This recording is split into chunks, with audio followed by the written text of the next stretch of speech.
Hello बच्चों, welcome to the channel Shri Institute. आज हम क्लास 8 के मैथ्स के चैप्टर नंबर 1 के रेशनल नंबर की बात करेंगे। रेशनल नंबर चैप्टर समझने से पहले आपको कुछ बेसिक चीजें हैं जो आपको आनी चाहिए। वो कुछ चीजें हैं, जो कुछ टर्म्स हैं वो मैं पहले आपको बता देती हूँ, उनको ध्यान से देखना। Point number 1, real numbers. Real numbers, real number क्या होते हैं?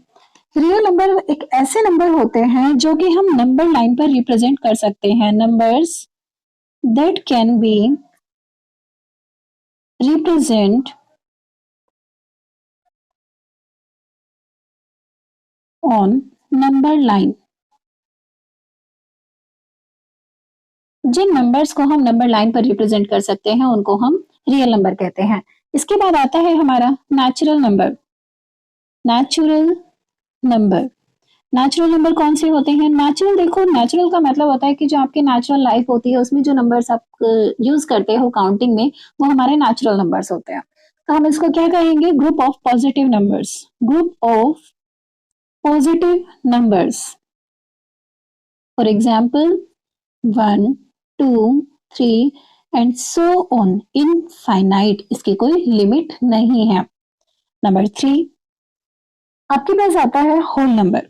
अब होल नंबर किसको कहते हैं? होल नंबर वो सारे नेचुरल नंबर्स भी होते हैं, लेकिन उसमें एक जीरो एडिशनल हो जाता है। इट मींस 0, 1, 2, जीरो से स्टार्ट करके इन्फिनिटी तक जितने भी हमारे पास नंबर हैं वो हमारे सब होल नंबर हैं। फ्रैक्शन में नहीं होना चाहिए, फ्रैक्शन में जो नंबर होंगे वो हमारे होल नंबर नहीं होंगे। उसके बाद नेक्स्ट है हमारा नंबर 4, इंटीजर्स। अब इंटीजर्स क्या होते हैं? इंटीजर्स वो नंबर्स होते हैं, पहली बात तो हम इसको जेड से रिप्रेजेंट करते हैं। किससे रिप्रेजेंट करते हैं? जेड से। अब जो इंटीजर होते हैं वो 0, +-1, +-2, +-3 एंड सो ऑन। क्लियर है? ये चीज आपको याद ही रखनी पड़ेगी। अब इसके बाद आगे आता है जो हमारे इंटीजर है ना, वो 2 टाइप्स के होते हैं। कौन कौन से होते हैं? देखो, इंटीजर्स अगर इस तरह टेबल बनाकर लर्न करोगे ना तो कभी नहीं भूलोगे लाइफ में। जो इंटीजर होते हैं वो 2 टाइप्स के होते हैं। First, rational number and second is irrational number. जो रेशनल नंबर होते हैं उनकी क्या खास बात होती है? उनको हम P/Q की फॉर्म में लिख सकते हैं, जहां पर वेयर P एंड Q क्या होते हैं? इंटीजर्स। इंटीजर्स होंगे and Q not equal to 0 होगा। और जो इरेशनल नंबर होते हैं उनको हम P/Q की फॉर्म में नहीं लिख सकते। उनको हम P/Q की फॉर्म में जब नहीं लिख सकते तो वो ऐसे नंबर हमारे इरेशनल नंबर्स कहलाते हैं। अब इसमें बात आती है कि रेशनल नंबर और इरेशनल नंबर की और क्या क्या प्रॉपर्टीज हैं। तो जो मेन प्रॉपर्टीज है मैं आपको वो बता देती हूँ। अगर कोई नंबर टर्मिनेटिंग है, टर्मिनेटिंग, तो वो नंबर रेशनल नंबर है। अब आप कहेंगे कि टर्मिनेटिंग क्या होता है? मान लीजिए मेरे पास है 6/5। क्लियर? अब आप इसको डिवाइड करो। 5 1 जा 5, कितना रिमाइंडर बचा? 1। डेसिमल लगाएंगे देन यू विल गेट 0। 5 2 जा 10। अब आपके पास जो आंसर बचा वो कितना आया? 1.2। ये जो आपका आंसर है ये 1.2 के बाद आगे आंसर नहीं आएगा, ये यहाँ रुक गया है। इट मीन्स ये टर्मिनेट हो गया है। टर्मिनेट मतलब एक एंड पॉइंट। आपको पता होता है कि इस डिवाइड का एंड पॉइंट कहाँ है, आपको पता है, नॉन है ये चीज आपको, तो वो नंबर हमारा रेशनल नंबर होगा। 6/5 हमारा रेशनल नंबर है। अब रेशनल नंबर तो ये है, हमें पता है, लेकिन कैसा है? टर्मिनेटिंग है, ये इसकी खास बात है। अब दूसरी टाइप क्या होती है हमारे पास? Non terminating. टर्मिनेट भी नहीं हो रहा है, चले जा रहे चले जा रहे, नॉन टर्मिनेटिंग बट रिक्योरिंग। अब रिक्योरिंग क्या होता है? Recurring means repeating. सपोज करो मैं आपको बोल दूं 10/3, yes it is a rational number, but what is the property of this rational number? इसकी जो प्रॉपर्टी है वो क्या होगी? देखो, आप इसको डिवाइड करो 10 और यहाँ 3, 3 3 जा 9, कितना बचा? 1। डेसिमल 0 लगेगा then you will get again 0। 3 3 जा, सॉरी बेटा यहाँ पे 0 नहीं, 3 3 जा 9, कितना बचा? 1, फिर 0, 3 3 जा 9, फिर 1। क्या ये आंसर आपका आगे तक चलता चला जाएगा? तो आपका जो यहाँ पर आंसर आएगा वो क्या आएगा? 3.333 एंड सो ऑन। आप बता सकते हो आंखें बंद करके भी कि इसकी जो 100th टर्म आएगी आफ्टर डेसिमल वो भी 3 ही आएगी। मींस हमें पता है कि इसकी नेक्स्ट टर्म क्या आने वाली है, तो वो हमारा क्या होगा? नॉन टर्मिनेटिंग, कि नहीं रुक रहा है but recurring. Recurring means repeating होना। ओके। अब कई बार ऐसा भी हो जाता है कि 2-3 डिजिट बार बार रिवर्स होना शुरू हो जाती है। मीन्स यहाँ पर आ जाएगा 237, फिर से 237, फिर 237, तो वो भी हमारा रिक्योरिंग में ही माना जाएगा। ओके। अब आते हैं इरेशनल नंबर पर। इरेशनल नंबर की एक ही प्रॉपर्टी होती है, वो क्या? ना तो ये टर्मिनेट होते, नॉन टर्मिनेटिंग होते हैं ये वाले, नॉन टर्मिनेटिंग, और दूसरा नॉन रिक्योरिंग। ये इनकी एक खास बात है। ठीक। अब इसके बाद यहाँ पर मैं आपको एक चीज और बताना चाहूंगी। इनका जो एग्जाम्पल होता है, इसके जो मेन एग्जाम्पल है वो क्या है? सपोज करो √3 है, या यहाँ पे आप क्या कहोगे कि हम √3 को क्यों नहीं लिख सकते? √3/1 भी तो लिख सकते हैं। बन गया रेशनल, क्योंकि रेशनल की कंडीशन क्या है कि P/Q की फॉर्म में होना चाहिए, तो हमने बना दिया। नहीं, आपने बना तो दिया, बट एक और कंडीशन है कि P और Q हमारे इंटीजर होने चाहिए। यहाँ पर 1 तो इंटीजर है, बट √3 हमारा इंटीजर नहीं है। ओके। तो √3, √2, पाई, ये सब हमारा क्या होता है? Irrational number. क्लियर? चलते हैं हम प्रॉपर्टीज ऑफ रेशनल नंबर की तरफ। जो हमारे रेशनल नंबर है उनकी कुछ खास प्रॉपर्टीज हैं। हम जो मेजर प्रॉपर्टीज हैं उनको पढ़ लेते हैं। क्या क्या है वो हमारी major properties? Number 1, closure property. Closure property, closure property क्या कहती है? क्लोजर प्रॉपर्टी का एक खास मकसद ये होता है कि अगर हम दो रेशनल नंबर को ऐड करें, सपोज करो a/b और दूसरा है c/d, तो आंसर हमारा रेशनल ही आना चाहिए। मीन्स अगर रेशनल नंबर पर कोई ऑपरेशन लगाया, हमने यहाँ पर प्लस ऑपरेशन लगाया, तो आंसर भी हमारा रेशनल ही आना चाहिए। अगर हम सब्ट्रैक्शन करते हैं तो भी आंसर हमारा रेशनल आना चाहिए। अगर हम मल्टीप्लिकेशन करते हैं तो भी आंसर हमारा रेशनल आना चाहिए। अगर हम डिवीजन करते हैं तो भी आंसर हमारा रेशनल आना चाहिए। अब देखते हैं कि क्या ये होता है, पॉसिबल है या नहीं है। तो यहाँ पर आप क्या देखेंगे कि जो आपकी क्लोजर प्रॉपर्टी है, क्लोजर प्रॉपर्टी की कौन सी 4 पॉइंट हो गए? एक ये प्लस, एक माइनस, एक मल्टीप्लाई और एक डिवाइड, ये 4 हैं। आप खुद देखो, अगर आपके पास एक एग्जांपल ले लेते हैं हम। a को ले लिया आपने 2, b को ले लिया 3, c equals to 4 and d equals to 5। तो अब देखो, आप प्लस का जब आप ऑपरेशन लगाएंगे इसमें, तो आप क्या देखेंगे? 2/3 प्लस 4/5। देखो क्या आ रहा है? एलसीएम लिया 15, 3 5 15, 5 2 10। पता है ना एलसीएम कैसे लेते हैं? डिनोमिनेटर से डिनोमिनेटर को डिवाइड करो। 3 5 15, 5 के ऊपर मल्टीप्लाई करो, 5 2 10 प्लस 5 3 15, 3 आया, 3 4 12। आंसर क्या आया आपके पास? 22/15। Is it a rational number? Yes, obviously. Now taking negative sign, 2/3 minus 4/5। फिर एलसीएम लिया आपने, 15 आया, तो ऊपर क्या आ जाएगा? ये आंसर आएगा -2/15। क्या -2/15 भी रेशनल नंबर है? Yes, it is rational number, because हमारी जो कंडीशन है उसमें ये p और ये q दोनों इंटीजर होते हैं, और इंटीजर पॉजिटिव और नेगेटिव कुछ भी हो सकता है। ठीक है। इसके बाद है मल्टीप्लीकेशन। मल्टीप्लीकेशन करके देखो, 2/3 मल्टीप्लाई 4/5, तो 8/15। Yes, it is rational, rational and this is also rational. अब डिवाइड में चलते हैं। 2/3 डिवाइड बाई 4/5। अब डिवाइड का एक रूल होता है ना, बहुत इजी, कि यहाँ मल्टीप्लाई में कन्वर्ट करो और नेक्स्ट डिजिट को रिवर्स कर दो। 2 2 4, क्या आया? 5/6। It is also a rational number. Clear? अब आगे चलते हैं कॉम्यूटेटिव प्रॉपर्टी। कॉम्यूटेटिव प्रॉपर्टी हमारी क्या कहती है?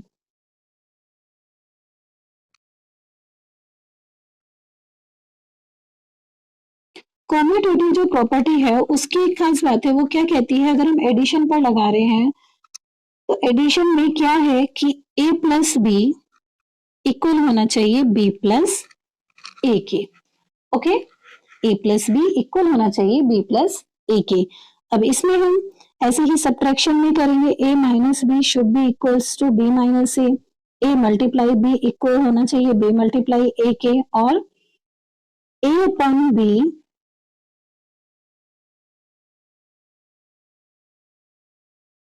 b को अगर हम यहाँ डिवाइड करें c अपॉन d से, तो यहाँ पर हमारा क्या होना चाहिए, c upon d divide by a upon b के आपस में इक्वल होने चाहिए। लेकिन क्या आपको लगता है ऐसा पॉसिबल होगा? मेरे को तो नहीं लगता। चलो अब हम करके देखते हैं इसको। पहले हम एडिशन लेकर चलते हैं। अब एडिशन आपने जब लिया तो हम क्या करेंगे, मान लो उसको आपने ले लिया 1 अपॉन ए अपॉन बी को मान लो 1 अपॉन 2, और इसको b को मान लो 1 अपॉन 3। रेशनल नंबर मान लिए ना दोनों को। देखो क्या आ रहा है, आंसर आना चाहिए 1 अपॉन 3 प्लस 1 अपॉन 2 के। करके देखना जरा, एलसीएम आया 6, तो 3 प्लस 2 इक्वल्स टू 6, 2 प्लस 3 क्या आया, equal 5 upon 6 equals to 5 upon 6। Yes, it is also equal. तो ये हमारा कॉम्यूटेटिव प्रॉपर्टी एडिशन पर चल गई है, यहाँ पर इस पर ये एप्लीकेबल है। उसके बाद हम नेगेटिव में लेते हैं, 1 अपॉन 2 माइनस 1 अपॉन 3 इक्वल होना चाहिए 1 अपॉन 3 माइनस 1 अपॉन 2 के। एलसीएम 6 आया, 3 माइनस 2 इक्वल्स टू एलसीएम 6 आया 2 minus 3, 1 upon 6 equals to minus 1 upon 6, not equal to, because ये पॉजिटिव नंबर है और ये नेगेटिव नंबर है, तो दोनों इक्वल नहीं हो सकते। तो जो हमारी कॉम्यूटेटिव प्रॉपर्टी है वो रेशनल नंबर में सब्ट्रैक्शन पर लागू नहीं होती। अब हम चलते हैं मल्टीप्लिकेशन की तरफ। 1 अपॉन 2 मल्टीप्लाई 1 अपॉन 3 इक्वल होना चाहिए 1 upon 3 into 1 upon 2, 1 upon 6 equals to 1 upon 6. Yes, it is applicable here. Now we will take division. अब हम डिवीजन लेकर चलेंगे। अब डिवीजन में हम क्या करेंगे, 1 upon 2 divide by 1 upon 3 equal होना चाहिए 1 upon 3 डिवाइड बाय 1 upon 2 के। 1 upon 2 multiply 3 upon 1 equals to 1 upon 3 multiply 2 upon 1। ठीक है, अब हम इसको कैसे लिख सकते हैं, 3 upon 2 equals to 2 upon 3, not equals to, तो ये यहाँ पर भी एप्लीकेबल नहीं है। अब इसके बाद हमारा क्या आता है, एसोसिएटिव प्रॉपर्टी। अब एसोसिएटिव प्रॉपर्टी के लिए हमें क्या करना चाहिए, एसोसिएटिव प्रॉपर्टी में हमारे पास जो मेन चीज है वो क्या है, associative property.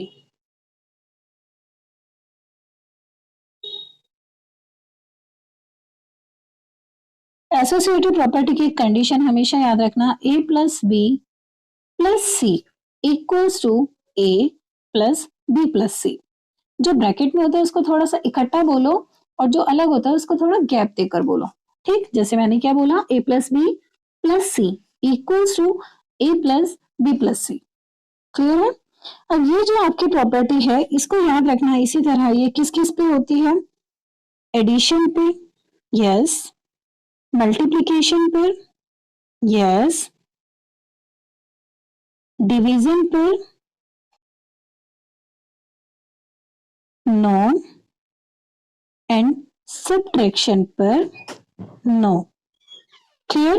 Now again, fourth number, distributive property. वापस बनाना नहीं पार्ट।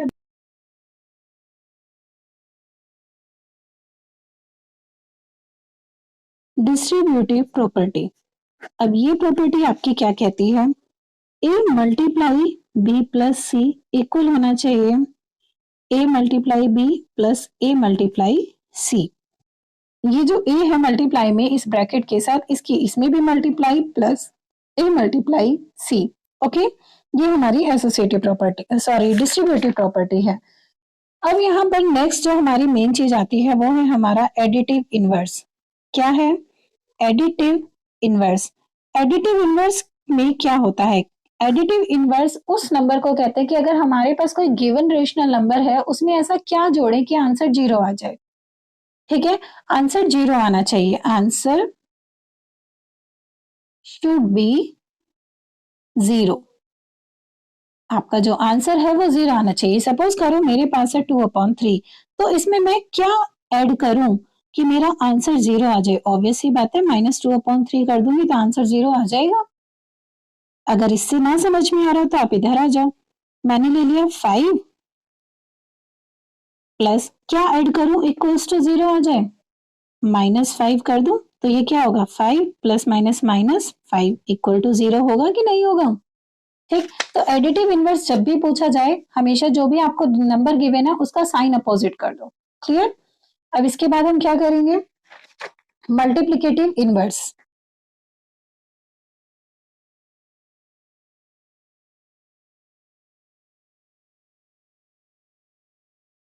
मल्टीप्लिकेटिव इनवर्स की जो खास बात है उसमें जो आपका आंसर है, आंसर शुड बी 1। क्या आंसर आना चाहिए? 1। मान लीजिए मेरे पास है 5, तो किसकी मल्टीप्लाई करूं कि आंसर 1 आ जाए? 1/5 की। 5 1 जा 5, आंसर विल बी 1। और अगर मेरे पास है 2/3, तो मैं इसमें 3/2 की, मीन्स जो भी आपको गिवन है उसका अपोजिट ले लो, इक्वल्स टू 1 आना चाहिए। आ गया ना आंसर 1? ठीक, ये था हमारा मल्टीप्लिकेटिव इनवर्स। अब इसके बाद हमारा क्या है? किसी रेशनल नंबर को नंबर लाइन पर कैसे शो करते हैं? Showing rational number on number line. Number line पर कैसे शो करते हैं? इसको शो करने के लिए बहुत बड़ा काम हमें नहीं करना। सपोज करो हमारे पास है एक नंबर 3/5, तो पहले तो हम इसको डिवाइड करके देखेंगे क्या आएगा।